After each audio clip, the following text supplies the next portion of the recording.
وکیل مجلس نمایندگان مجلس عالی جمهوری تاجیکستان حیات ادینایف در دایره سفری کاری در جماعت دهات قهرمان ناحیه به نام میر سید علی حمدانی در مؤسسه تاسیسات میانه عمومی رقم 60 با انتخاب کنندگان واخوری نمود.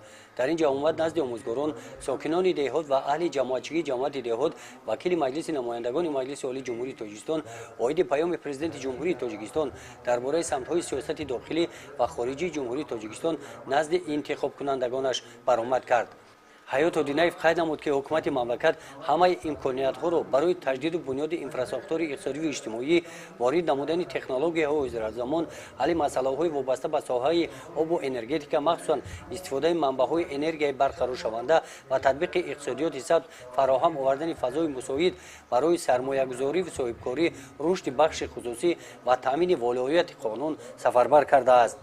وکیل مجلس نمایندگان اوید اعلان شدن سال 2018 سال رشد سیاحی و هنرهای مردمی قید نمودند که سیاحی یکی از ساحه‌های مهمی با شغل فرا گرفتن اهالی قابل مهنت، بالا برداشتن سطح زندگی مردم، رشد دیگر ساحه‌های خدمترسانی و استحصالی، اینچنین معرفی کننده تاریخ و فرهنگ، طبیعت و عنعنه‌های ملی به حساب می‌رود.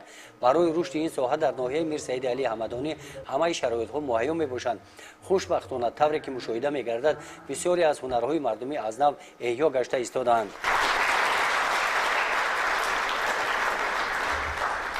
در جماعت دهات چوبک در مؤسسه تاسیسات میانه عمومی رقم 5 وکیل مجلس نمایندگان در نمایش هنرهای مردمی با مسئول کارهای خوانندگان شناس گردید.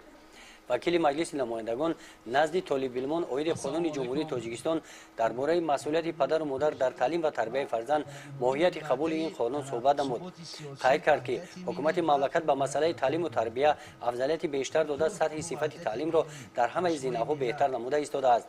تاکید نمودند که با این غمخوری پرزیدنت جمهوری تاجیکستان خوانندگان باید با دانش خوب و اعلی تحصیل نموده انتظام نمونوی داشته باشند، وطن را دوست دارند، در روحیه خودشناسی ملی وطن دوستی افتخار وطنداری به کمال رسند.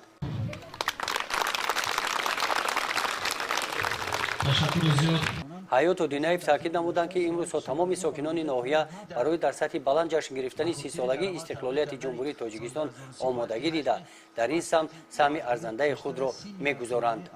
واخوری‌های وکیل مجلس نمایندگان مجلس عالی جمهوری تاجیکستان حیات ادینایف در دیگر جماعت‌های دهاتی ناحیه ادامه دارند. گزارش خواجه نظریف خدای نظر زغروف از ناحیه میر سید علی حمدانی برای برنامه اطلاعاتی نوید.